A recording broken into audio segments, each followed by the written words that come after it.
Imagine the sun setting over the Persian Gulf. The sky is a bruised purple stitched with the shimmering gold of the Burj Khalifa. You're sitting at a cafe in the Dubai Marina with the person you love. You've lived here for 5 years. You have a career, a favorite coffee shop, and a group of friends who feel like family. This is home. But tonight is different.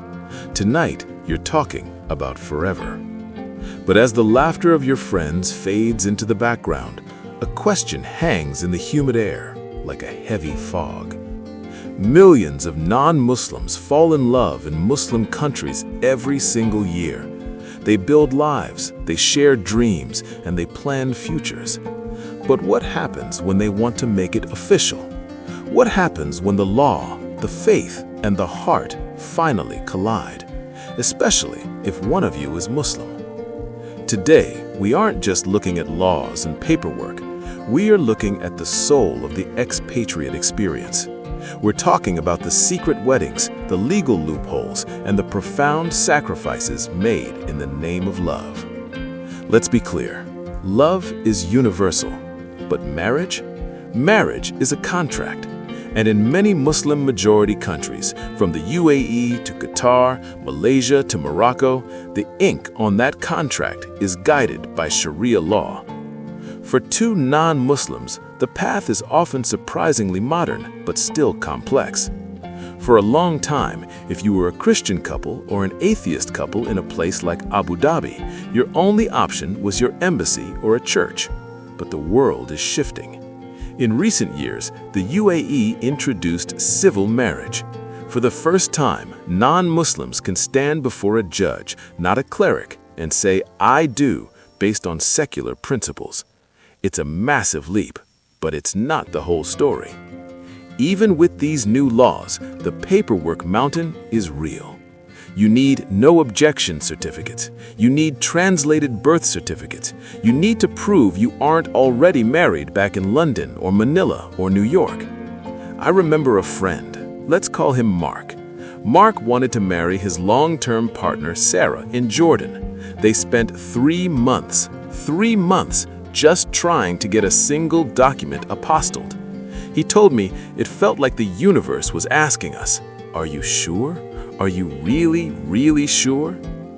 Now, let's talk about the outlier, the situation that keeps people up at night. What happens when a non-Muslim man falls in love with a Muslim woman? In the eyes of traditional Sharia law, a Muslim man can marry a woman of the book, a Christian or a Jew. But for a Muslim woman, the law usually requires the man to convert to Islam. This is where the love versus identity battle begins. Picture a small room in an Islamic court. There is a man there, a French architect perhaps. He loves his partner more than life itself, but to marry her, he must stand and recite the Shahada. For some, this is a beautiful embrace of a new faith. For others, it's a legal formality that feels like losing a piece of their heritage. Friendship perspective. I once sat with a group of friends in Riyadh. We were talking about a mutual friend who had converted for the papers. One friend, a local, said something that stuck with me. He said, "We know he didn't change his heart overnight, but by converting, he is showing his respect for her family, her culture, and the protection of her children under our law." It's not a lie, it's a bridge.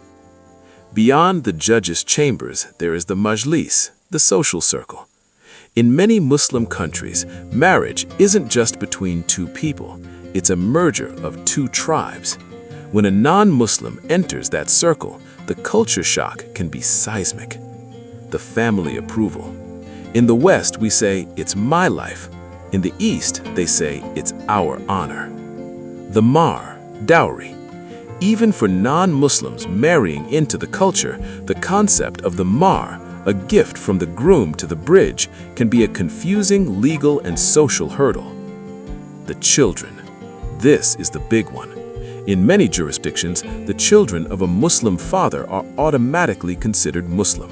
For a non-Muslim mother, this means navigating a religious education and legal framework she may not fully understand. Because the legal road is so steep, many couples choose a different path, the Georgia Run. Have you heard of the Las Vegas of the Middle East? It isn't a city in the desert, it's Tbilisi, Georgia. Thousands of couples fly from Dubai, Doha, and Kuwait to Georgia every year. Why? Because you can get a civil marriage certificate in 24 hours with nothing but a passport. They fly out on Friday, get married on Saturday, and fly back on Sunday. They return home as husband and wife in the eyes of their friends, but they still have to fight the final boss, getting that foreign certificate recognized by the local authorities. It's a life lived in the in-between. You are married in Georgia, but single on your work visa until the paperwork clears.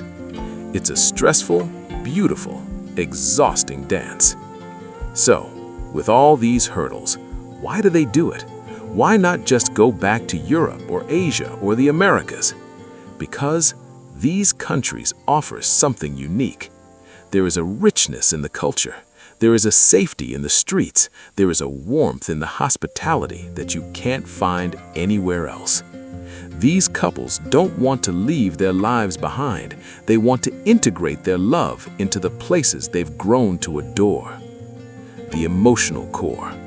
I think of a couple I met in Lebanon. He was a British journalist. She was a local teacher. They spent years navigating the sectarian marriage laws. I asked them, was it worth the headache? She looked at him and then at the city skyline and said, "In my culture, we have a saying, love sees no religion, but the law has a long memory. We fought the law so that our love could have a home. And now, every time I look at our marriage certificate, I don't see paper, I see a victory." The world is changing. Countries like the UAE are leading the charge in modernizing the heart, creating civil spaces for everyone. But if you are a non-Muslim falling in love in a Muslim land, remember this. You are a pioneer.